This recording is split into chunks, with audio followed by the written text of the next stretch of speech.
아니, 이 집 물맛이 왜 이따위야? 너희들 지금 나랑 장난해? 에잉, 내가 누군지 알고 이딴 걸 내와. 당장 너네 사장 튀어나오라 그래. 남편은 크리스탈 잔을 바닥에 내던지며 소리쳤습니다. 그 옆에 앉은 여자는 깨진 유리 조각을 사진으로 찍으며 깔깔 웃었어요. 어머, 자기야. 쯧쯧쯧. 여기는 비싸기만 하고 참 수준 낮다. 그치? 어우, 내 구두에 물 다 튀었네. 사장 나오면 밥값 다 토해내라고 해. 아주 그냥 싹 다 엎어버려. 자기야.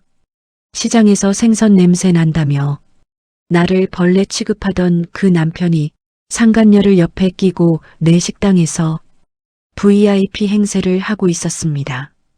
나는 조용히 주방으로 들어가 양념 묻은 앞치마를 벗어 던졌어요. 그리고 새하얀 셰프복 위에 금빛 명찰 하나를 달았습니다. 여명 오너 셰프 윤혜원. 문을 열고 들어선 나를 본 순간 남편의 얼굴이 유령을 본 듯 하얗게 질렸습니다. 이날부터 그 남자의 인생은 소리도 없이 무너지기 시작합니다.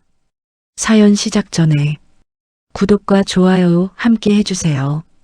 함께 하시는 모든 분들 가정에 축복 넘치시길 바라겠습니다.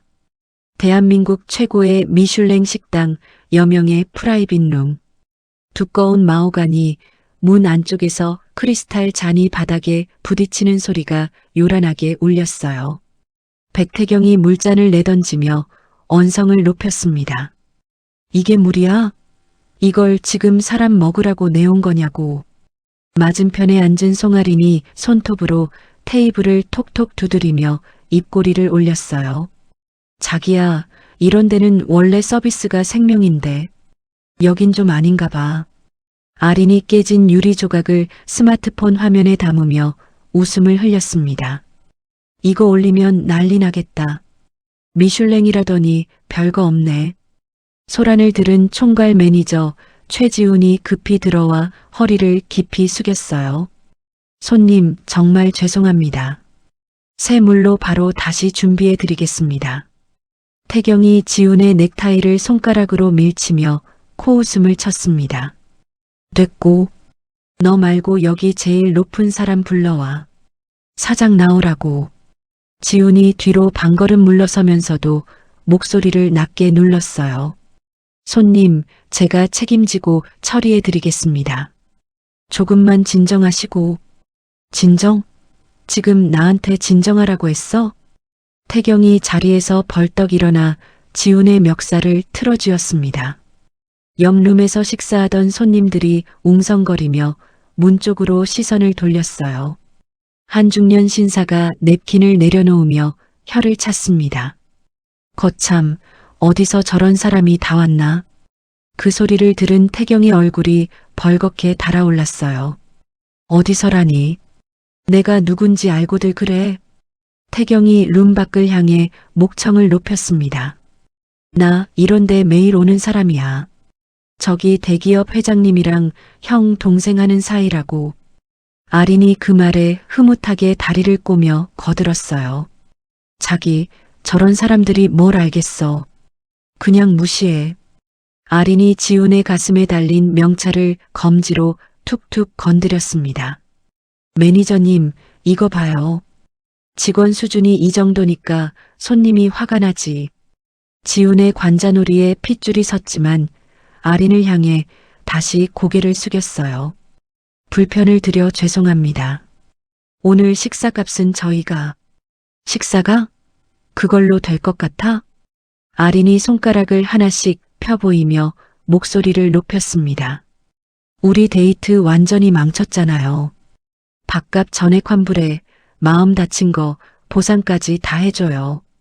지훈이 뭐라 답하기도 전에 룸밖 복도 끝에서 발소리가 다가왔어요. 또각또각.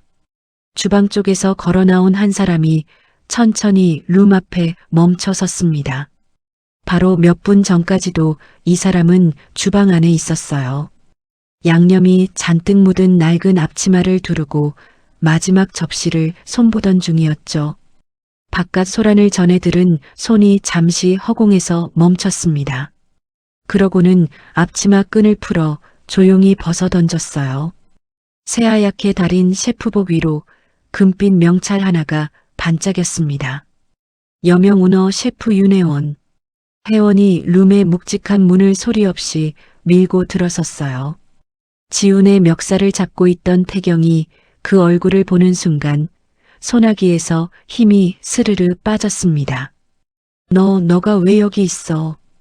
태경의 목소리가 갈라지며 뒷걸음질을 쳤어요. 혜원이 태경을 지나쳐 지훈에게 나직이 말했습니다. 매니저님, 이제 됐어요. 나가서 다른 손님들 챙기세요. 지훈이 흐트러진 넥타이를 매만지며 조용히 물러났어요. 혜원의 시선이 그제야 태경에게 닿았습니다. 물이 왜 이러냐고 했지. 혜원이 바닥에 흩어진 유리 조각을 구두굽으로 지그시 밟았어요. 이 식당 주인이 나야. 백태경? 아린이 어이없다는 듯 콧방귀를 뀌며 끼어들었습니다. 뭐래? 시장에서 젓갈이나 팔던 아줌마가 무슨 주인 행세를 해? 혜원이 아린 쪽으로 고개를 천천히 돌렸어요. 그 원피스 100만 원 좀 넘지. 혜원의 입가에 서늘한 웃음이 걸렸습니다. 내 카드로 할부 긁은 거던데. 아직 3달이나 남았더라고. 아린의 얼굴에서 웃음기가 싹 가셨어요. 혜원이 다시 태경 앞으로 한 걸음 다가섰습니다. 회장님이랑 형 동생 한다고 했나? 근데 백태경, 너 아직도 그 회사 영업팀장이잖아. 태경의 동공이 흔들렸어요. 연봉도 내가 다 알아. 이 손님들 앞에서 하나하나 읊어줄까?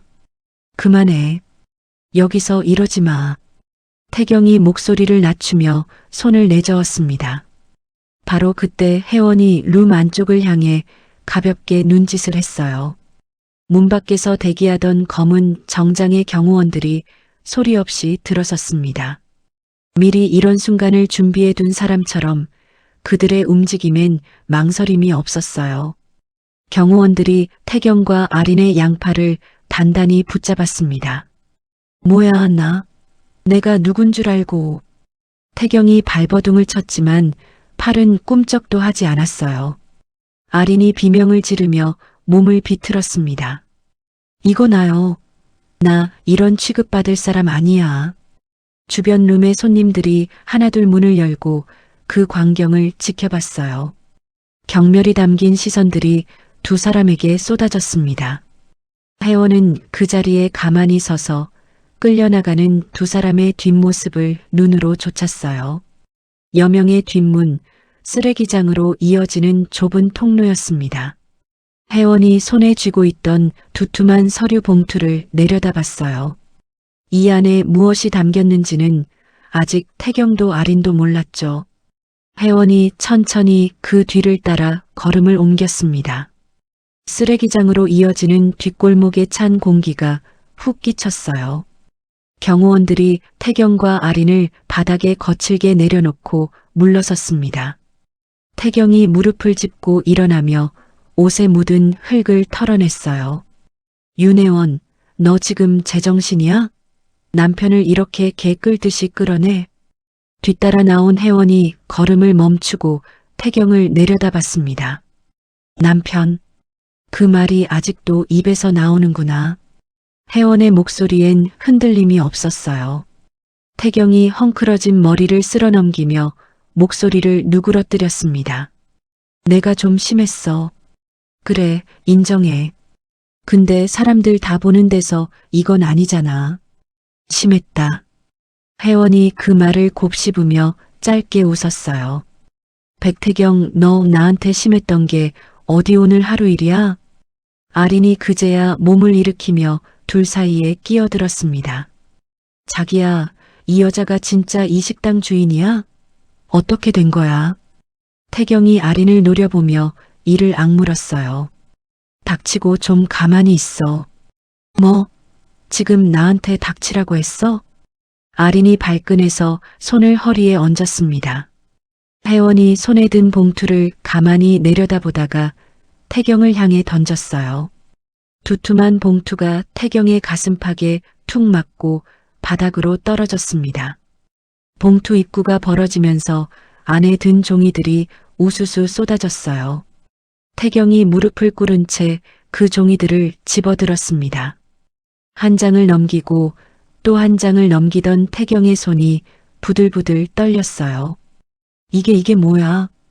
모를 리가 없을 텐데. 혜원이 팔짱을 끼며 말했습니다.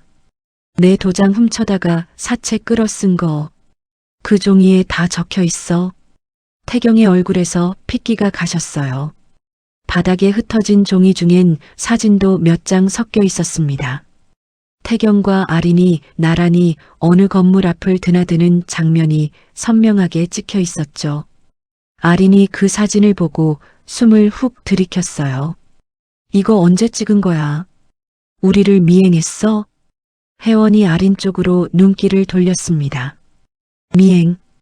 그 말 참 쉽게 하네. 혜원의 입가에 서늘한 기운이 스쳤어요.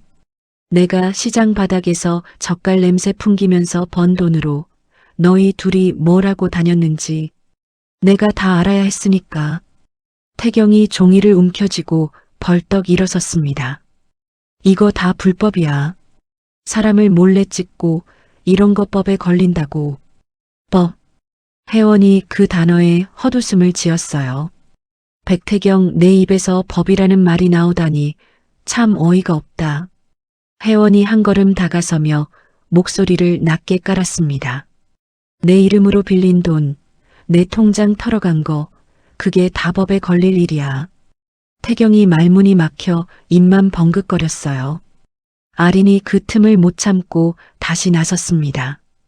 됐고, 그래서 어쩌라고. 이혼이라도 하겠다는 거야? 혜원이 아린을 물끄러미 바라봤어요. 이혼. 혜원이 고개를 천천히 끄덕였습니다. 그건 시작일 뿐이야. 혜원이 태경을 향해 마지막 말을 던졌어요. 오늘부로 네가 사는 그 집 전세금 내가 뺀다. 생활비도 여기까지야. 윤혜원, 야, 그게 무슨 소리야? 태경이 다급하게 소리쳤지만 혜원은 이미 등을 돌린 뒤였습니다. 앞으로 어떻게 살지 잘 생각해봐. 백태경? 혜원의 구두 소리가 골목 안으로 멀어졌어요. 철문이 육중하게 닫히는 소리가 뒤따랐습니다. 뒷골목에 남겨진 두 사람 사이로 침묵이 잠시 흘렀어요. 먼저 입을 연 건 아린이었습니다. 자기야, 이거 어떻게 할 거야? 나 저 여자한테 소송당하는 거 아니야? 태경이 바닥에 흩어진 서류를 발로 걷어찼어요. 지금 그게 문제야? 저 여자가 내 목줄을 다 쥐고 있잖아. 목줄? 그럼 나는? 내 원피스 값도 저 여자 카드라며. 아린이 목소리를 높이며 태경의 팔을 붙잡았습니다. 애초에 자기가 돈 많은 사람이라며. 다 거짓말이었어? 뭐? 태경이 아린의 손을 확 뿌리쳤어요. 지금 나한테 그딴 소리가 나와? 너 때문에 이 지경이 됐는데. 나 때문에? 어이가 없네. 누가 먼저 좋다고 매달렸는데. 두 사람의 언성이 좁은 골목 안에서 점점 커졌습니다. 쓰레기 더미 옆에서 서로를 삿대질하는 모습은 조금 전 그 우아하던 룸의 손님들이 아니었어요. 한편 식당 안으로 돌아온 혜원은 아무 일도 없었다는 듯 주방으로 향했습니다. 직원들이 조심스레 혜원의 눈치를 살폈어요. 혜원이 다시 앞치마 끈을 묶으며 짧게 말했습니다. 남은 코스 마무리하죠. 손님들 기다리시니까. 지훈이 그 옆에서 고개를 깊이 숙였어요. 셰프님, 아까는 정말. 됐어요. 매니저님 잘못 아니에요. 혜원이 도마 앞에 서서 칼을 집어들었습니다.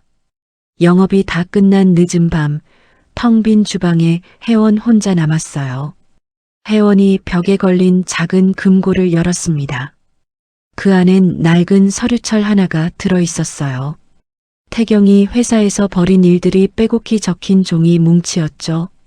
혜원이 그 서류를 한참 들여다봤습니다. 창밖으로 서울의 불빛이 촘촘히 반짝였어요. 혜원이 서류철을 다시 금고에 넣고 문을 닫았습니다. 이제 겨우 첫 단추를 끼웠을 뿐이라는 걸 혜원은 알고 있었어요. 시간은 3년 전 겨울로 거슬러 올라갑니다. 바닷바람이 매섭게 몰아치는 수산시장 삼거리였어요. 윤혜원이 낡은 고무장갑을 낀 손을 호호 불며 명란젓을 다듬고 있었습니다. 옆 가게 아주머니가 김이 나는 종이컵을 하나 내밀었어요. 혜원아, 이거 마시면서 해. 손 다 얼겠다. 고마워요, 언니. 근데 이거 다 손봐놔야 저녁 장사를 하죠. 혜원이 컵을 받아들고 후후 불며 웃었습니다. 새벽부터 나와 있으니까 이젠 추운 것도 모르겠어요. 에구, 그 착한 성격에 남편 복이나 있어야 할 텐데. 아주머니가 혀를 차며 자기 가게로 돌아갔어요. 혜원이 얼어붙은 손을 비비며 다시 젓갈통을 끌어당겼습니다. 그때 시장 골목으로 한 무리의 양복 입은 사람들이 지나갔어요. 그 가운데 백태경이 있었습니다. 번듯한 정장에 넥타이를 맨 태경이 동료들과 웃으며 걸어오고 있었죠. 혜원이 반가운 마음에 반쯤 몸을 일으켰어요. 여보, 부르려던 소리가 목구멍에서 멈췄습니다. 태경이 혜원을 발견하고는 얼른 고개를 획 돌려버렸거든요. 일행의 눈을 피해 슬그머니 골목 안쪽으로 몸을 숨기는 게 아니겠어요. 혜원이 뻗었던 손을 슬며시 내렸습니다. 고무장갑 낀 자기 손을 혜원이 물끄러미 내려다봤어요. 그날 밤이었습니다. 술에 잔뜩 취한 태경이 비틀거리며 집으로 들어왔어요. 혜원이 얼른 일어나 태경을 부축하려 했습니다. 여보, 많이 취했네. 물 한 잔 줄까? 태경이 혜원을 밀치며 코를 틀어막았어요. 저리 가. 아, 이 비린내. 옷에서 생선 썩는 냄새가 진동을 하잖아. 오늘 젓갈을 좀 많이 만졌더니. 혜원이 자기 옷깃을 슬쩍 끌어당겨 냄새를 맡았습니다. 내가 이런 여자랑 산다고 하면 회사 사람들이 뭐라겠어. 태경이 안방 문을 쾅 닫으며 소리쳤어요. 당신은 오늘 거실에서 자. 그 냄새 맡고는 못 자겠으니까. 태경이 거실 바닥으로 이불을 휙 던졌습니다. 혜원이 그 이불을 주섬주섬 끌어안았어요. 낮에 골목으로 숨던 태경의 뒷모습이 자꾸 눈앞에 어른거렸습니다.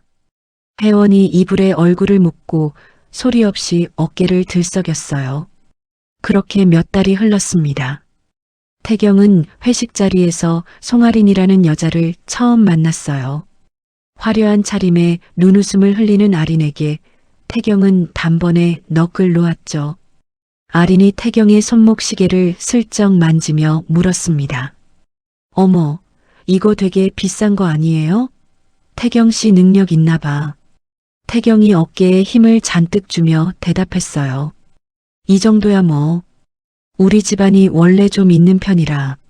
사실 그 시계는 길거리에서 산 짝퉁이었습니다. 아리는 그것도 모른 채 태경을 대단한 재력가로 여겼어요. 며칠 뒤 태경이 아린에게 근사한 가방 하나를 안겼습니다. 이거 자기 주려고 샀어. 어울릴 것 같아서. 아린이 가방을 받아들고 눈을 반짝였어요. 태경 씨, 진짜 나한테 왜 이렇게 잘해줘? 감동이야.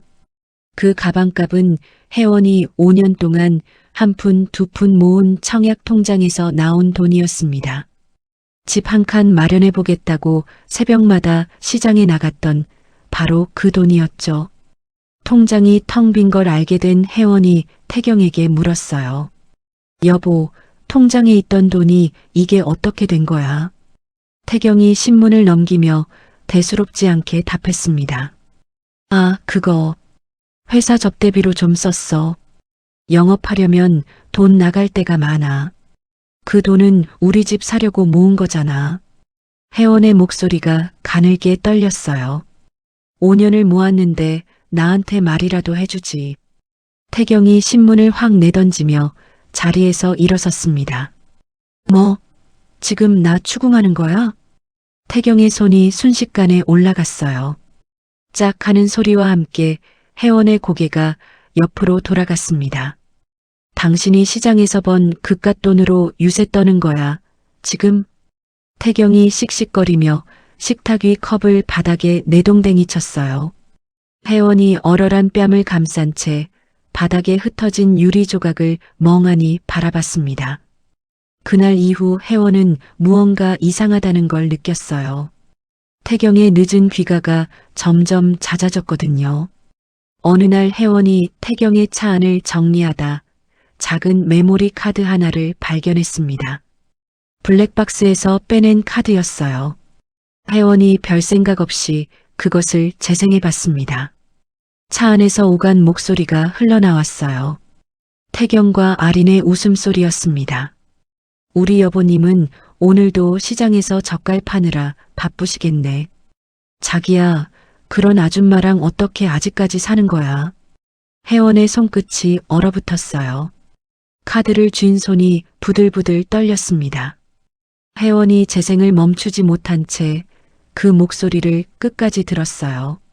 차창 밖으로 시장의 불빛이 하나둘 꺼져가고 있었습니다. 블랙박스 녹취를 들은 그날 이후 혜원의 하루는 겉으로는 달라진 게 없었어요.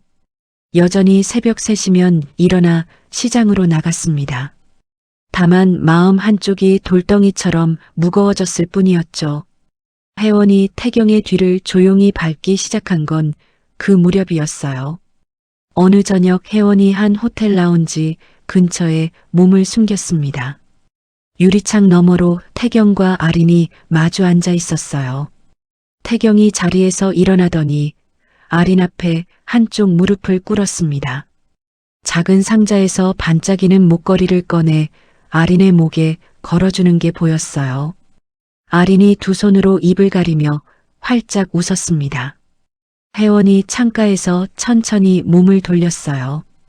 가슴이 아리는 걸 애써 누르며 혜원은 그저 발걸음을 옮겼습니다. 집으로 돌아온 지 며칠 지나지 않아 또 다른 일이 터졌어요. 낯선 사람들이 시장으로 찾아온 겁니다. 혜원의 좌판 앞에서 한 남자가 종이 한 장을 들이밀었어요. 윤혜원 씨 맞죠? 빌린 돈 이자가 이만큼 밀렸는데. 혜원이 그 종이를 받아들고 눈을 크게 떴습니다. 이게 무슨 돈이에요? 나는 빌린 적이 없는데요. 무슨 소리예요? 여기 도장 다 찍혀 있잖아요. 남자가 손가락으로 서류를 툭툭 짚었어요. 주변 상인들이 하나둘 고개를 돌려 쳐다봤습니다. 혜원의 얼굴이 하얗게 질렸어요. 그 도장은 분명 자기 인감이었습니다. 집 서랍에 넣어둔 그 도장을 누군가 몰래 꺼내 쓴 거였죠. 혜원의 머릿속에 태경의 얼굴이 스쳤어요. 윤혜원 씨 못 갚으면 우리도 가만히 있을 수가 없어요. 남자가 목소리를 낮게 깔며 협박조로 말했습니다. 시장 한복판에서 상인들이 다 보는 앞에서였어요. 혜원이 서류를 쥔 채 그 자리에 주저앉았습니다. 눈앞이 핑 돌면서 몸이 스르르 기울었어요. 혜원아, 혜원아, 정신 차려. 옆 가게 아주머니가 놀라 달려와 혜원을 흔들었습니다. 혜원이 눈을 뜬 곳은 병원 응급실이었어요. 링거줄이 팔에 꽂힌 채 혜원이 힘없이 천장을 바라봤습니다. 병실 문이 열리고 태경이 들어왔어요. 혜원이 반사적으로 태경을 올려다봤습니다. 하지만 태경의 얼굴엔 걱정이라곤 없었어요. 여기 입원비가 얼만 줄 알아? 멀쩡한데 뭐하러 이러고 있어. 태경이 팔짱을 낀 채 혀를 찼습니다. 당장 퇴원해서 젓갈이나 더 팔아. 밀린 이자가 얼만데. 여보, 그 빚 당신이 내 도장으로 낸 거지. 혜원이 갈라진 목소리로 겨우 물었어요. 태경이 순간 움찔했지만 이내 큰 소리를 쳤습니다. 뭐? 증거 있어? 함부로 사람 잡지 마. 태경이 혜원의 지갑을 뒤져 현금을 챙기기 시작했어요. 나 급하게 쓸 데가 있어서 이거 좀 가져간다. 그 돈 당신 어디 가는데? 혜원이 링거줄을 붙잡으며 상체를 일으키려 했습니다. 태경은 대답도 없이 병실을 나가버렸어요. 문이 쾅 닫히고 혜원 혼자 병상에 남았습니다. 그때 혜원의 아랫배가 뜨끔하며 저릿한 통증이 밀려왔어요. 혜원이 배를 감싸 쥐며 얼굴을 찌푸렸습니다.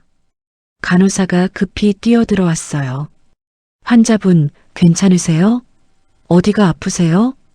배가 너무 아파요. 혜원이 식은땀을 흘리며 신음했습니다. 의사가 검사를 마치고 조심스레 입을 열었어요. 안타깝지만 아이를 지키지 못했습니다.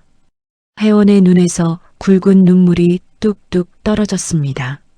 몇 주 전 혜원은 자기 몸에 작은 생명이 찾아온 걸 알았어요. 태경에게 말할 기회만 엿보고 있었죠. 그런데 이렇게 아무에게도 축하받지 못한 채 그 생명을 떠나보냈습니다. 혜원이 텅 빈 병실에서 이불을 움켜쥐고 흐느꼈어요. 퇴원 후 혜원이 돌아온 신혼집은 적막했습니다. 태경의 옷가지는 반쯤 사라져 있었어요. 혜원이 거실 한가운데 우두커니 서서 집안을 둘러봤습니다. 그러고는 눈물을 손등으로 쓱 닦았어요. 이 눈물이 혜원이 흘리는 마지막 눈물이었습니다. 혜원이 시장 상인들에게 사정을 이야기하고 돈을 조금씩 빌렸어요. 그 돈으로 흥신소를 찾아가 태경의 뒷조사를 맡겼습니다. 며칠 뒤 돌아온 조사 결과는 혜원의 예상을 훌쩍 넘어섰어요. 태경이 회사 돈에까지 손을 대고 있다는 내용이었습니다. 혜원이 그 서류를 밤새도록 들여다봤어요. 바로 이혼 서류를 들이밀 수도 있었습니다. 하지만 혜원은 그러지 않았어요. 태경이 쌓아 올린 그 허세의 탑이 가장 높이 올라갔을 때, 그때 단번에 무너뜨리기로 마음먹었거든요. 다음날 새벽 혜원이 다시 고무장갑을 꼈습니다. 화장기 없는 얼굴로 여느 때처럼 젓갈을 다듬었어요. 지나가는 사람 누구도 혜원의 속을 알지 못했습니다. 시장의 새벽 공기 속에서 혜원의 눈빛만이 서늘하게 빛났어요. 계절이 바뀌고 장맛비가 억수같이 쏟아지던 어느 날이었어요. 혜원의 젓갈 좌판 위로 굵은 빗줄기가 사정없이 내리꽂혔습니다. 바람에 파라솔이 뒤집히며 젓갈통들이 진흙탕 바닥으로 나뒹굴었어요. 혜원이 허둥지둥 통을 붙잡으려 했지만 이미 늦었습니다. 애써 다듬어 놓은 명란젓이 흙탕물에 그대로 뒹굴었어요. 혜원이 그 자리에 털썩 주저앉았습니다. 빗물인지 눈물인지 모를 것이 얼굴을 타고 흘러내렸어요. 대체 나한테 왜 이래? 뭘 그렇게 잘못했다고. 혜원이 진흙 묻은 젓갈을 손으로 주워 담으며 흐느꼈습니다. 그동안 꾹꾹 눌러온 서름이 한꺼번에 터져 나왔어요. 바로 그때 머리 위로 쏟아지던 비가 뚝 그쳤습니다. 누군가 커다란 검은 우산을 혜원의 머리 위로 받쳐준 거였어요. 혜원이 고개를 들자 잘 차려입은 중년 남자가 서 있었습니다. 값비싼 양복에 구두를 신은 차도윤이었어요. 도윤이 몸을 굽혀 흙이 묻지 않은 젓갈 한 점을 맨손으로 집었습니다. 그러고는 아무렇지 않게 입에 넣었어요. 젓갈을 씹던 도윤의 눈이 순간 커졌습니다. 이거 직접 만드신 거요? 네. 아, 네. 제가 새벽마다 담근 거예요. 혜원이 어리둥절한 표정으로 대답했어요. 근데 손님, 그거 흙물 튀었을 텐데 그렇게 드시면 이 맛을 이런 시장 바닥에서 파신다고요. 도윤이 혜원의 말을 끊으며 혼잣말처럼 중얼거렸습니다. 도윤이 명함 한 장을 꺼내 혜원에게 내밀었어요. 나는 차도윤이라고 합니다. 음식하는 사람들 사이에선 좀 알려진 사람이요. 혜원이 젖은 명함을 받아들고 미심쩍은 눈으로 바라봤습니다. 이런 재능을 여기서 썩히는 건 정말 아까운 일이요. 도윤이 진지한 얼굴로 말을 이었어요. 나랑 같이 제대로 된 식당을 한번 해봅시다. 혜원이 헛웃음을 지으며 고개를 저었습니다. 무슨 말씀이세요?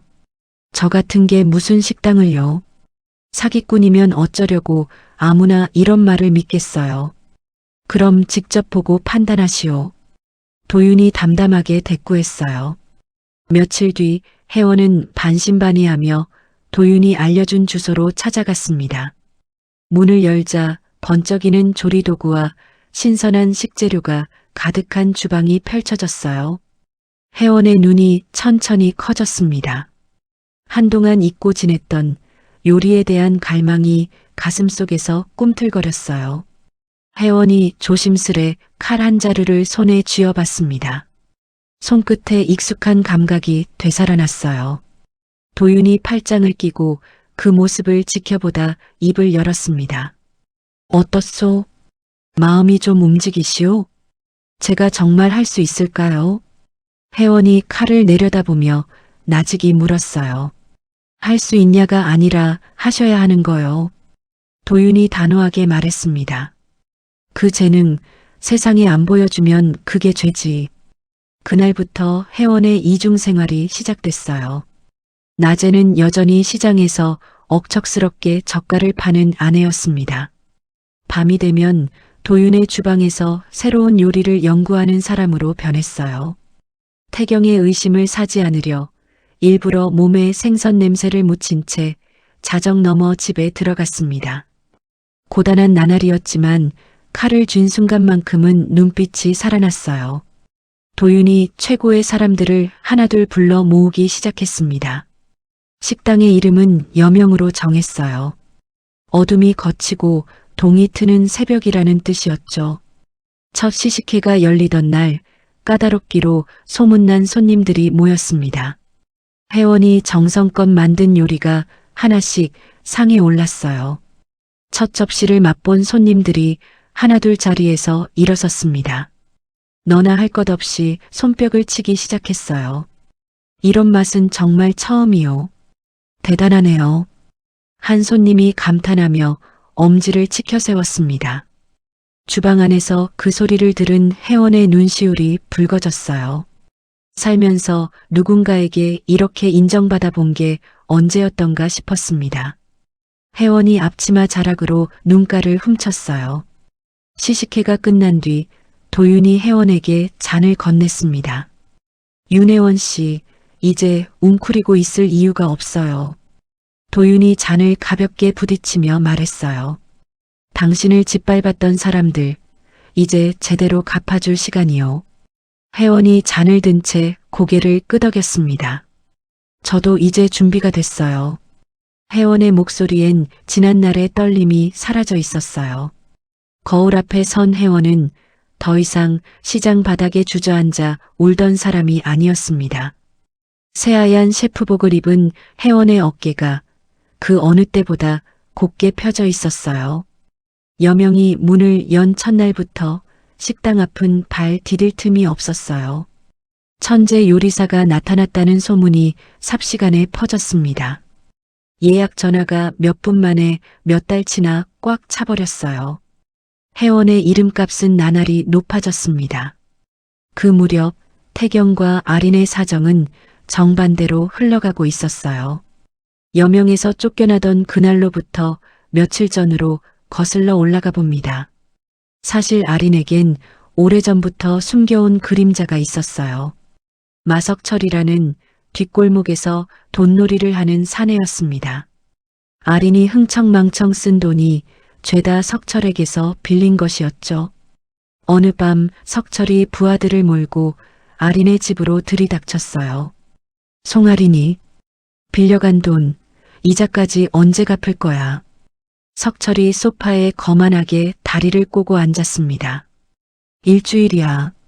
그 안에 못 갚으면 너 아주 먼 데로 보내버릴 거다. 아린의 얼굴이 하얗게 질렸어요. 부하들이 집안 살림을 마구 뒤엎기 시작했습니다. 석철 일당이 돌아간 뒤 아린이 곧장 태경에게 달려갔어요. 아린이 눈물을 뚝뚝 흘리며 태경의 팔에 매달렸습니다. 자기야, 나 좀 도와줘. 우리 아빠가 사기를 당해서. 아린이 흐느끼며 거짓말을 늘어놓았어요. 당장 5억이 필요한데 나 이러다 큰일 나. 태경의 얼굴이 딱딱하게 굳었습니다. 이미 혜원의 이름으로 빌릴 수 있는 돈은 끝까지 다 끌어쓴 뒤였어요. 5억을 내가 어떻게 그 큰 돈을. 태경이 이마를 짚으며 안절부절 못했습니다. 아린이 눈물을 닦더니 자리에서 벌떡 일어섰어요. 됐어. 못해주겠다는 거지? 그럼 우리도 여기까지야. 아린이 등을 돌리며 문 쪽으로 걸어갔습니다. 기다려. 잠깐만. 태경이 다급하게 아린의 손목을 붙잡았어요.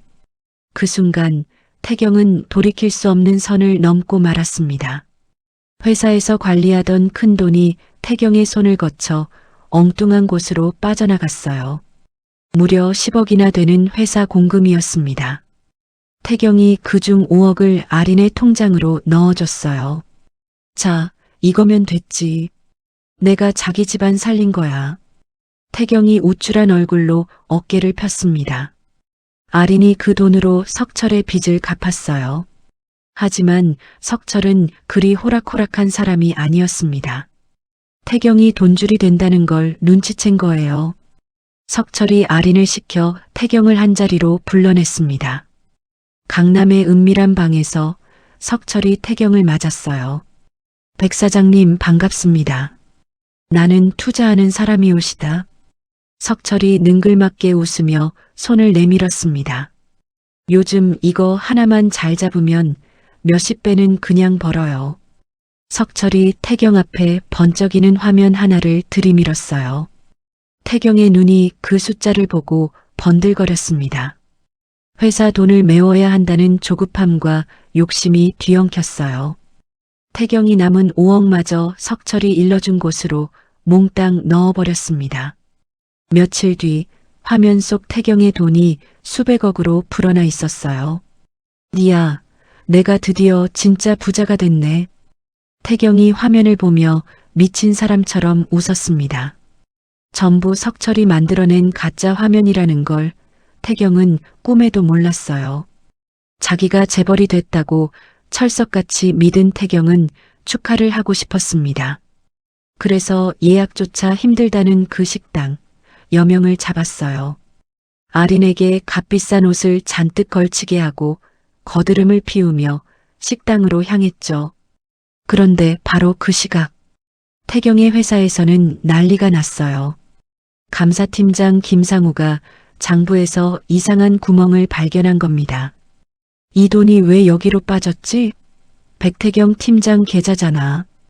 김상우가 서류를 넘기며 미간을 좁혔어요. 당장 백 팀장 자리 확인해. 컴퓨터부터 다 눌러놔. 김상우가 사람들을 데리고 태경의 자리로 들이닥쳤습니다. 태경의 서랍과 컴퓨터가 낱낱이 뒤집혔어요. 10억이 사라진 흔적이 하나둘 세상 밖으로 드러나기 시작했습니다. 그런 줄도 모르고 태경은 여명의 방에 앉아 물이 어떻다며 큰 소리를 치고 있었죠. 그리고 앞치마를 벗은 아내와 그렇게 정면으로 마주쳤어요. 쓰레기장에서 서류 봉투로 얻어맞고 나서야 태경이 부랴부랴 화면을 켰습니다. 수백억이 찍혀있던 그 화면엔 아무것도 뜨지 않았어요. 없는 쪽이라는 글자만 덩그러니 남아있었습니다. 석철에게 전화를 걸어봤지만 없는 번호라는 안내만 흘러나왔어요. 태경이 그제야 자기가 감쪽같이 속았다는 걸 깨달았습니다. 바로 그때 후배에게서 문자 한 통이 도착했어요. 회사가 발칵 뒤집혔으니 당장 들어오라는 내용이었습니다. 몇 시간 만에 재벌에서 빈털터리 범죄자로 굴러떨어진 태경이 쓰레기장 바닥에 주저앉았어요. 태경의 입에서 짐승 같은 신음이 새어나왔습니다. 사건이 있던 다음 날 아침이었어요. 여명은 나라 안에서 가장 권위 있다는 미식평가에서 별 하나를 받았습니다. 수많은 카메라 앞에서 혜원이 담담한 얼굴로 상을 받아들었어요. 플래시가 쉴 새 없이 터졌습니다. 같은 시각 싸구려 찜질방 구석에서 태경이 눈을 떴어요. 간밤에 뒷골목을 헤매다 겨우 몸을 누인 참이었습니다. 찜질방 벽에 걸린 텔레비전에서 낯익은 얼굴이 환하게 웃고 있었어요. 태경이 부스스한 눈을 비비며 화면을 응시했습니다. 저게 왜 저기 나와? 저거 윤혜원이잖아. 태경이 벌떡 일어나 화면 앞으로 다가갔어요. 자기가 벌레 취급하던 아내가 세상이 우러러보는 요리사가 되어 있었습니다. 태경의 손이 부들부들 떨렸어요. 바로 그때 찜질방 문이 벌컥 열렸습니다. 김상우가 사람들을 데리고 성큼성큼 들어왔어요. 백태경? 여기 있었네. 아주 잘 숨었어. 김상우가 태경의 멱살을 틀어쥐었습니다. 회사 돈 10억 어디다 썼는지 지금부터 다 풀어야 할 거야. 태경이 김상우의 손을 뿌리치려 발버둥을 쳤어요. 이거나 내가 뭘 했다고 이래. 증거가 산더미인데 뭘 시치미를 떼. 김상우가 서류 뭉치를 태경의 얼굴 앞에 흔들었습니다. 거기엔 태경이 회사 돈을 빼돌린 흔적이 낱낱이 적혀 있었어요. 법인 카드로 흥청망청 쓴 내역까지 빼곡했습니다. 이 자료를 누군가 이름도 밝히지 않고 회사에 넘겼다는 걸 태경은 몰랐어요. 바로 혜원이 조용히 건넨 것이었죠. 회사는 곧바로 태경을 잘라냈습니다. 경찰에도 사실을 알렸어요. 직장을 잃고 빈털터리가 된 태경에게 이번엔 다른 사람들이 찾아왔습니다. 혜원이 붙여준 변호사들이었어요. 한 변호사가 태경 앞에 두툼한 서류를 툭 내려놨습니다. 백태경 씨, 이혼 서류입니다. 그리고 이것도요. 변호사가 종이 한 장을 더 얹었어요. 재산이요? 한 푼도 못 가져가십니다. 다 묶였거든요. 뭐, 그게 무슨 소리야? 태경이 서류를 낚아채며 소리쳤습니다. 윤혜원 씨 이름으로 빌린 돈, 그거 전부 백태경 씨 개인 빚으로 정리됐어요. 변호사가 안경을 고쳤으며 담담하게 말했어요. 통장도 다 잠겨서 지금 백태경 씨는 1,000원도 못 뽑으십니다. 태경이 서류를 쥔 손을 부들부들 떨었습니다. 한편 아린도 상황이 다르지 않았어요. 코인이 사기였다는 걸 뒤늦게 안 아린 앞에도 혜원의 변호사들이 나타났습니다. 상간에 대한 위자료 청구서와 통장을 묶는다는 통지서였어요. 아린이 길바닥에 그대로 주저앉았습니다. 이게 무슨 일이야? 내가 왜? 갈 곳을 잃은 태경이 초췌한 몰골로 여명 앞을 찾아왔어요. 출근하는 혜원의 차 앞으로 태경이 달려들었습니다. 윤혜원, 여보, 나 좀 살려줘. 딱 한 번만. 태경이 차창에 매달려 눈물을 쏟았어요. 내가 잘못했어. 정말 잘못했어. 이렇게 빌게. 혜원이 선글라스를 낀 채 창문을 반쯤 내렸습니다. 태경을 내려다보는 눈빛은 미움조차 남아있지 않았어요. 그저 길가의 벌레를 보는 듯 서늘했습니다. 기사님, 출발하죠. 혜원이 짧게 한마디를 남기고 창문을 다시 올렸어요. 차가 매정하게 미끄러져 나갔습니다. 태경이 그 자리에 무너지듯 주저앉았어요. 며칠 뒤 아린이 지푸라기라도 잡는 심정으로 태경을 찾아왔습니다. 자기야, 내 빚 어떻게 할 거야? 자기가 다 책임져. 아린이 태경의 멱살을 잡고 흔들었어요. 뭐? 지금 나한테 책임지라고 했어? 태경이 오히려 아린의 머리채를 움켜쥐었습니다. 너만 아니었으면 내가 이 꼴이 됐겠어. 이 나쁜 놈아, 다 자기가 벌인 일이잖아. 두 사람이 길바닥에서 서로를 붙잡고 뒤엉켰어요. 한때 우아한 척 마주 앉아 있던 두 사람의 모습은 어디에도 없었습니다. 그 시각 혜원은 직원들과 함께 특별한 자리를 마련했어요. 큰 배 한 척을 통째로 빌려 별을 받은 걸 축하하는 잔치였습니다.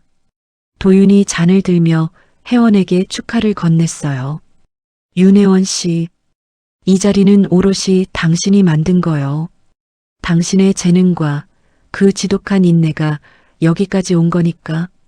혜원이 잔을 받으며 옅게 웃었습니다. 고맙습니다. 여기까지 올 줄은 저도 몰랐어요. 혜원이 배난간에 서서 바다를 바라봤어요. 멀어지는 도심의 불빛이 물결 위에서 잘게 부서졌습니다. 지난 세월의 고단함이 그 불빛 사이로 천천히 흘러가는 듯 했어요. 별 하나를 받은 여명은 예약을 잡기가 하늘의 별 따기가 됐어요. 혜원의 나날은 겉으로는 더없이 평온하게 흘러갔습니다. 그런데 그 평온한 주방 뒤편으로 어두운 그림자 하나가 슬며시 스며들고 있었어요. 모든 걸 잃고 갈 곳이 없어진 태경이 마지막 발악을 시작한 겁니다. 굶주림과 감옥에 대한 두려움에 눈이 뒤집힌 태경이 제 발로 석철을 찾아갔어요.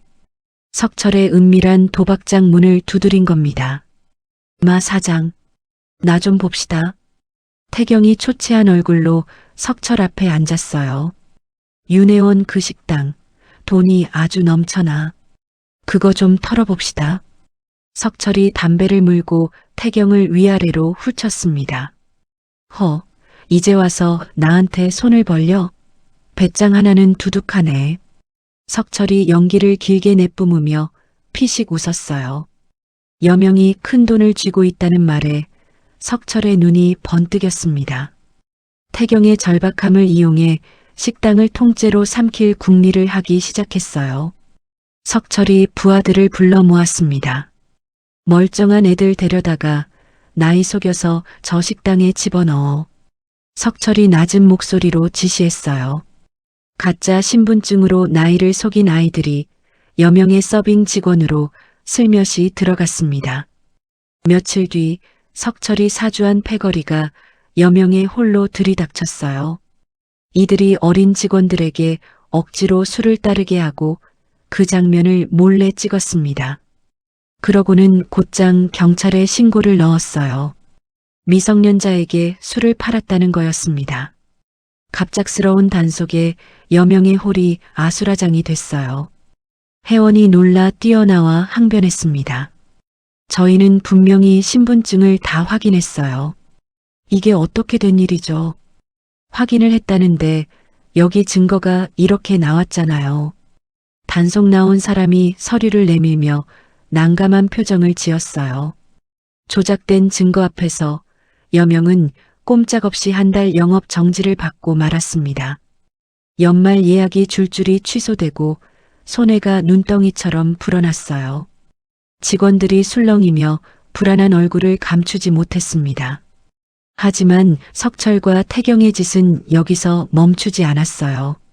한밤중 이들이 여명의 바깥 창고에 몰래 숨어들었습니다. 값비싼 재료들 위로 독한 약품을 들이부었어요. 다음 날 아침 출근한 혜원이 창고 문을 열었습니다. 코를 찌르는 냄새와 함께 하얗게 상해버린 재료들이 눈에 들어왔어요. 혜원이 그 자리에 우뚝 멈춰섰습니다. 주먹을 꽉 쥔 혜원의 손등에 힘줄이 도드라졌어요. 이건 그냥 사고가 아니야. 누가 일부러 한 짓이야. 혜원이 낮게 중얼거렸습니다. 곧장 도윤에게 전화를 걸었어요. 도윤 씨, 아무래도 뒤에 누가 있는 것 같아요. 도와주세요. 알겠소.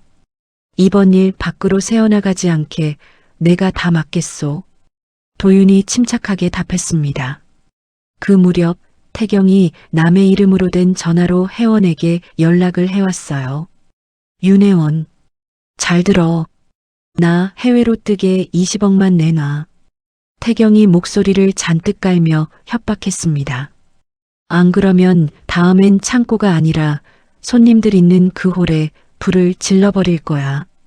혜원이 수화기를 든 채 잠시 말이 없었어요. 그 침묵에 태경이 오히려 조급해졌습니다. 한편 석철은 혜원이 순순히 돈을 내놓지 않을 걸 눈치챘어요. 결국 마지막 수단을 쓰기로 했습니다. 새벽 2시 기름을 잔뜩 실은 트럭이 여명의 뒷문으로 조용히 다가왔어요. 복면을 쓴 사내들이 뒷문을 부수고 주방 안으로 들어섰습니다. 이들이 바닥 곳곳에 기름을 뿌리기 시작했어요. 정갈하던 주방에 매캐한 냄새가 확 퍼졌습니다. 우두머리가 라이터를 켜서 바닥으로 던지려는 순간이었어요. 천장에 달린 소화장치가 요란한 경고음과 함께 물줄기를 뿜어냈습니다. 갑작스러운 물벼락에 사내들이 당황해 뒷문으로 내달렸어요. 그런데 굳게 닫힌 셔터가 요란한 소리를 내며 내려왔습니다. 도망갈 길이 완전히 막혀버린 거예요. 붉은 비상등만 깜빡이는 어둠 속에서 방독면을 쓴 사람들이 나타났어요. 도윤이 미리 배치해둔 경호팀이었습니다. 이들이 순식간에 복면 사내들을 바닥에 눌러 제압했어요. 맞은편 건물 옥상에서 태경이 이 광경을 지켜보고 있었습니다. 합의금을 챙길 생각에 들떠있던 태경의 얼굴이 하얗게 질렸어요. 이게 아닌데 왜 다 잡히는 거야? 태경이 비상계단을 향해 미친 듯이 뛰었습니다. 하지만 계단 아래엔 이미 형사들이 기다리고 있었어요. 태경이 몸을 틀어 도망치려 했지만 소용없었습니다. 등 뒤로 손목이 꺾이며 태경이 차가운 바닥에 눌렸어요. 같은 시각 석철의 도박장에도 경찰이 들이닥쳤습니다. 석철과 그 패거리가 한꺼번에 붙잡혔어요. 어수선한 식당 앞으로 혜원의 차가 미끄러지듯 도착했습니다. 젖은 바닥을 밟고 내린 혜원이 호송차로 끌려가는 태경을 바라봤어요. 태경이 눈물 콧물을 쏟으며 발버둥을 쳤지만 그대로 차에 처박혔습니다. 혜원이 도윤과 가볍게 눈짓을 주고받았어요. 두 번째 위기가 그렇게 완전히 뒤집힌 순간이었습니다.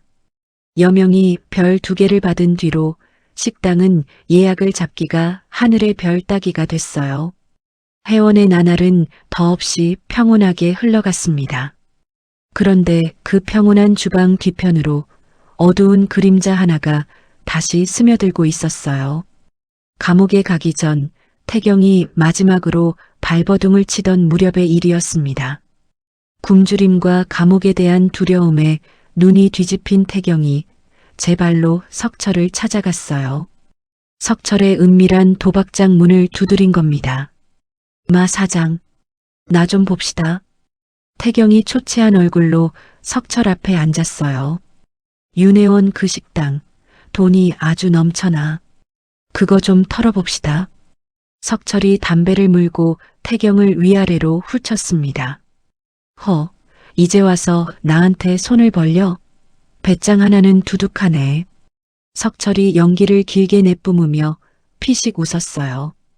여명이 큰 돈을 쥐고 있다는 말에 석철의 눈이 번뜩였습니다. 태경의 절박함을 이용해 식당을 통째로 삼킬 궁리를 하기 시작했어요.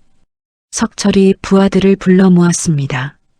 멀쩡한 애들 데려다가 나이 속여서 저 식당에 집어넣어. 석철이 낮은 목소리로 지시했어요. 가짜 신분증으로 나이를 속인 아이들이 여명의 서빙 직원으로 슬며시 들어갔습니다. 며칠 뒤 석철이 사주한 패거리가 여명의 홀로 들이닥쳤어요. 이들이 어린 직원들에게 억지로 술을 따르게 하고 그 장면을 몰래 찍었습니다. 그러고는 곧장 경찰에 신고를 넣었어요. 미성년자에게 술을 팔았다는 거였습니다. 갑작스러운 단속에 여명의 홀이 아수라장이 됐어요. 혜원이 놀라 뛰어나와 항변했습니다. 저희는 분명히 신분증을 다 확인했어요. 이게 어떻게 된 일이죠? 확인을 했다는데 여기 증거가 이렇게 나왔잖아요. 단속 나온 사람이 서류를 내밀며 난감한 표정을 지었어요. 조작된 증거 앞에서 여명은 꼼짝없이 한 달 영업 정지를 받고 말았습니다. 연말 예약이 줄줄이 취소되고 손해가 눈덩이처럼 불어났어요. 직원들이 술렁이며 불안한 얼굴을 감추지 못했습니다. 하지만 석철과 태경의 짓은 여기서 멈추지 않았어요. 한밤중 이들이 여명의 바깥 창고에 몰래 숨어들었습니다. 값비싼 재료들 위로 독한 약품을 들이부었어요. 다음 날 아침 출근한 회원이 창고 문을 열었습니다. 코를 찌르는 냄새와 함께 하얗게 상해버린 재료들이 눈에 들어왔어요. 회원이 그 자리에 우뚝 멈춰 섰습니다. 주먹을 꽉 쥔 회원의 손등에 힘줄이 도드라졌어요. 이건 그냥 사고가 아니야. 누가 일부러 한 짓이야. 회원이 낮게 중얼거렸습니다. 곧장 도윤에게 전화를 걸었어요. 도윤 씨, 아무래도 뒤에 누가 있는 것 같아요. 도와주세요. 알겠소. 이번 일 밖으로 새어나가지 않게 내가 다 맡겠소. 도윤이 침착하게 답했습니다. 그 무렵 태경이 남의 이름으로 된 전화로 회원에게 연락을 해왔어요. 윤혜원, 잘 들어. 나 해외로 뜨게 20억만 내놔. 태경이 목소리를 잔뜩 깔며 협박했습니다. 안 그러면 다음엔 창고가 아니라 손님들 있는 그 홀에 불을 질러버릴 거야.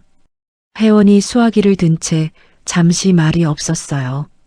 그 침묵에 태경이 오히려 조급해졌습니다.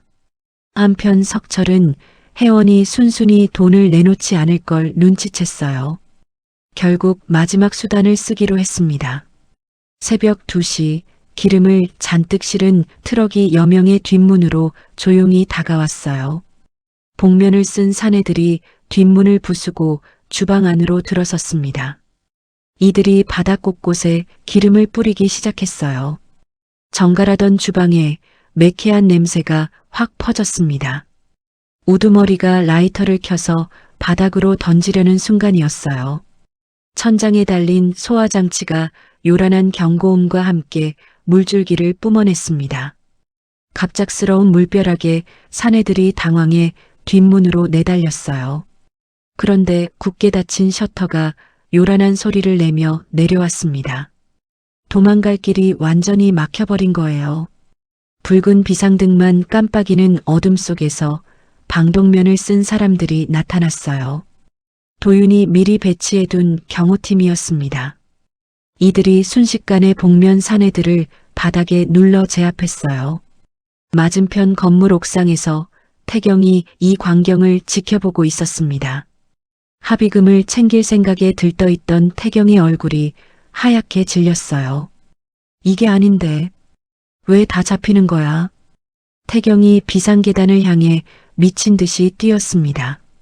하지만 계단 아래엔 이미 형사들이 기다리고 있었어요. 태경이 몸을 틀어 도망치려 했지만 소용없었습니다. 등 뒤로 손목이 꺾이며 태경이 차가운 바닥에 눌렸어요. 같은 시각 석철의 도박장에도 경찰이 들이닥쳤습니다. 석철과 그 패거리가 한꺼번에 붙잡혔어요. 어수선한 식당 앞으로 회원의 차가 미끄러지듯 도착했습니다. 젖은 바닥을 밟고 내린 회원이 호송차로 끌려가는 태경을 바라봤어요. 태경이 눈물 콧물을 쏟으며 발버둥을 쳤지만 그대로 차에 처박혔습니다.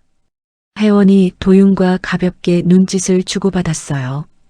두 번째 위기가 그렇게 완전히 뒤집힌 순간이었습니다. 방화가 미수로 끝난 다음 날 아침이었어요. 회원과 도윤이 경찰서장 앞에 마주 앉았습니다.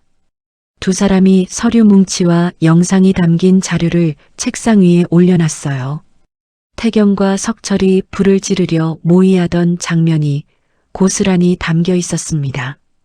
서장이 자료를 넘겨보며 혀를 내둘렀어요. 이거 어떻게 이렇게 완벽하게 다 잡으셨습니까? 미리 준비를 좀 해뒀습니다. 회원이 담담하게 답했어요.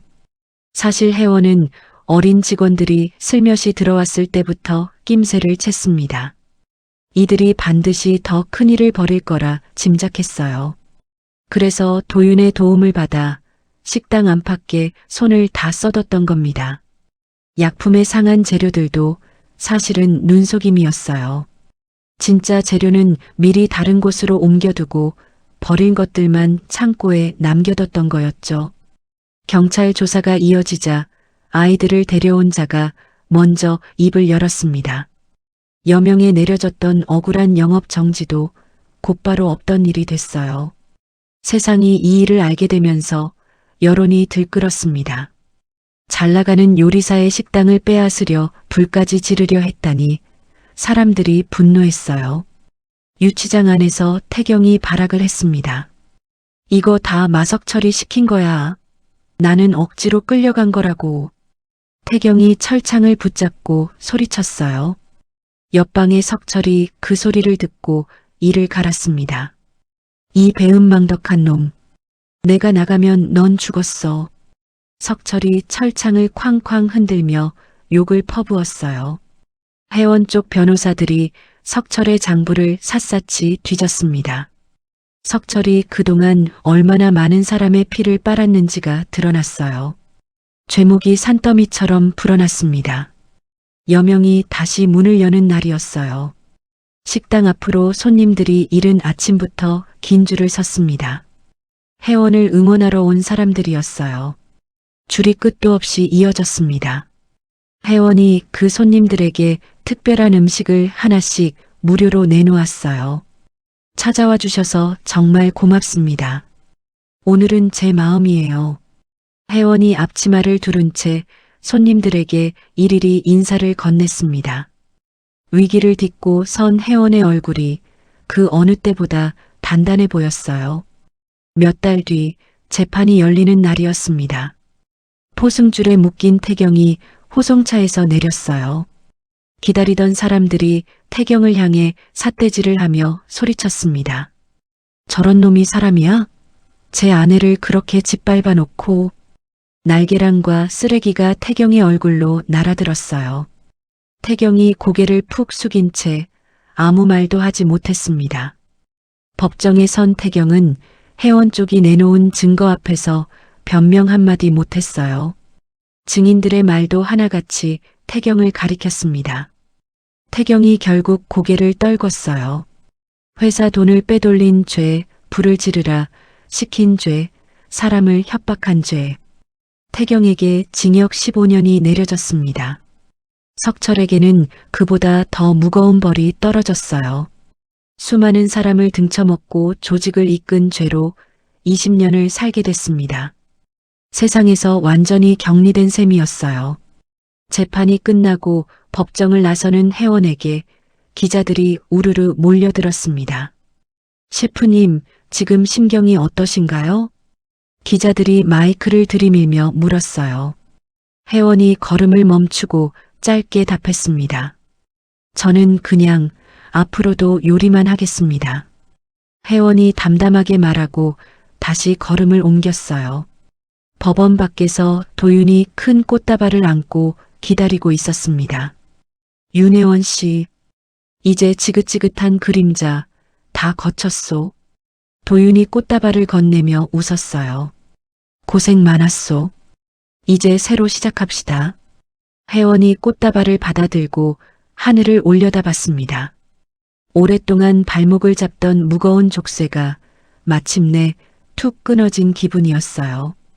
회원이 맑게 갠 하늘을 향해 깊게 숨을 들이쉬었습니다. 그러고는 곧장 주방으로 돌아왔어요. 칼을 갈고 재료를 다듬는 여느 때의 하루였습니다. 바깥의 어떤 바람에도 흔들리지 않는 단단한 일상이었어요. 밤이 깊어 식당 불이 꺼진 뒤였습니다. 회원이 도윤과 나란히 앉아 새로 만든 음식을 맛봤어요. 이 맛이면 파리에서도 자신 있겠어요. 회원이 잔을 들며 옅게 웃었습니다. 도윤이 그 잔에 자기 잔을 가볍게 부딪혔어요. 두 사람 앞에 넓고 환한 내일이 조용히 펼쳐지고 있었습니다. 태경이 회사 돈을 빼돌린 죄로 재판을 받던 그 무렵의 일이었어요. 경찰의 수사망이 좁혀오고 회원이건 위자료까지 겹치자 아린은 궁지에 몰렸습니다.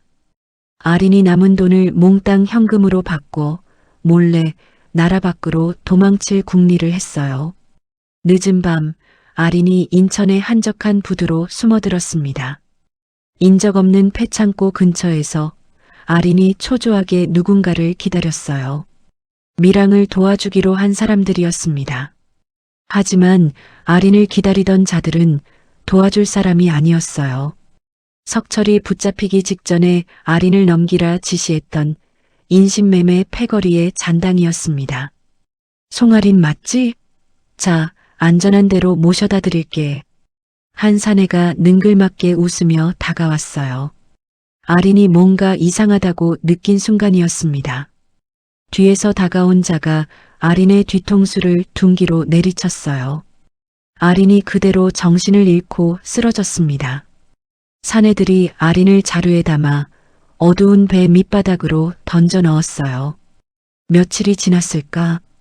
지독한 냄새와 엔진 소리에 아린이 겨우 눈을 떴습니다. 눈앞에 펼쳐진 건 육지에서 수백 킬로미터나 떨어진 낡은 새우잡이 배였어요.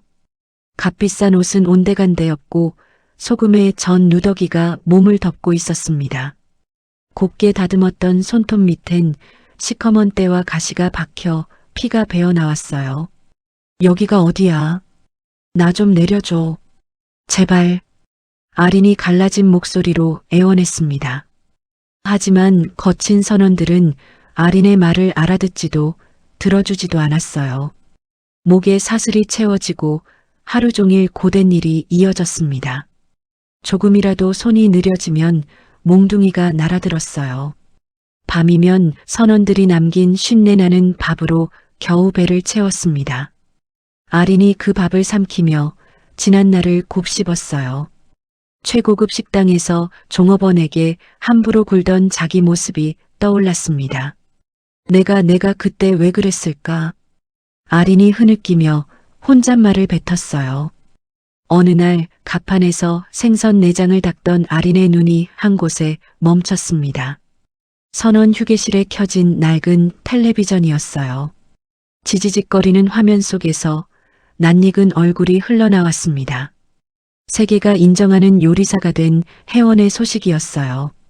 화려한 옷을 입고 박수를 받는 혜원의 모습이 화면 가득 펼쳐졌습니다. 아린이 자기 몰골을 내려다봤어요.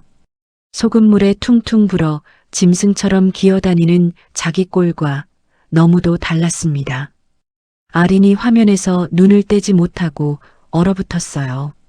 그때 지나가던 덩치 큰 선원이 아린의 등을 걷어찼습니다. 뭐하고 있어?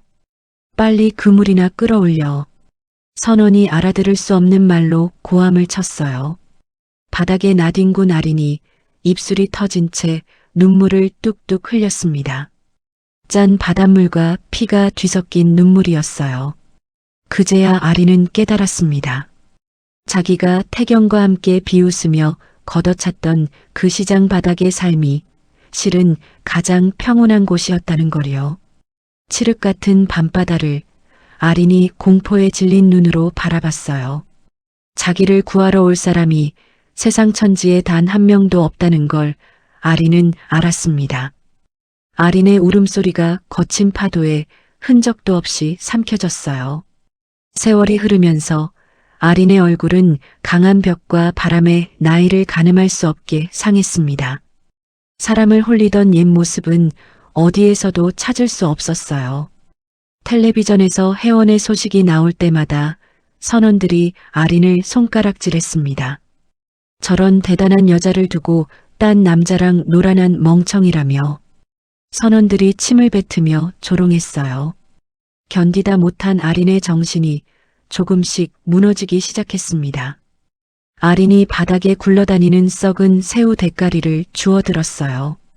그러고는 그것을 목에 걸며 중얼거렸습니다. 어때? 나 예쁘지? 이 목걸이 진짜 비싼 거야. 아린이 텅 빈 눈으로 희죽 웃었어요.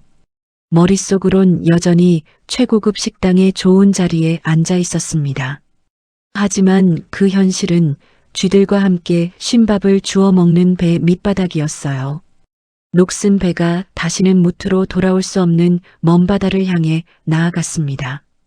아린의 신음만이 백고동 소리에 섞여 허공을 맴돌았어요. 제 손으로 뿌린 씨앗을 아리는 그렇게 가장 쓰디쓴 방식으로 거두어들였습니다. 윤혜원의 이야기는 우리에게 조용한 울림을 남깁니다. 시장 바닥에서 언손 불어가며 젓갈을 다듬던 그 세월은 결코 헛되지 않았어요. 누군가는 그 손을 보고 벌레 취급을 했지만 또 다른 누군가는 그 손 안에 담긴 진짜 재능을 알아봤습니다. 세상은 참 얄궂죠. 남을 짓밟고 올라선 사람은 제 발밑이 무너지는 줄도 모르고 묵묵히 견딘 사람은 어느새 가장 높은 자리에 서 있으니까요. 혜원은 끝내 복수의 칼을 손에 쥐고도 굶주린 옛 남편의 밥그릇에 밥 한 술을 더 얹어주었습니다. 그것이야말로 진짜 이긴 사람만이 보여줄 수 있는 품격이 아닐까요? 미워하는 마음보다 나를 지키고 다시 일으켜 세우는 마음이 훨씬 힘이 세다는 것. 오늘 이 이야기가 지금 힘든 시간을 견디고 계신 누군가에게 작은 위로가 되었으면 합니다. 당신이 흘리는 그 눈물도 언젠가 반짝이는 별이 될 테니까요. 오늘의 이야기는 여기까지입니다.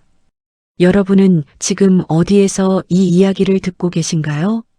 이야기를 끝까지 함께 해주셨다면 댓글에 듣고 계신 지역과 잘 들었어요. 로 여러분의 흔적을 남겨주세요. 아직 구독하지 않으셨다면 구독 버튼도 잊지 마시고요. 저는 다음 사연으로 다시 찾아뵙겠습니다. 감사합니다.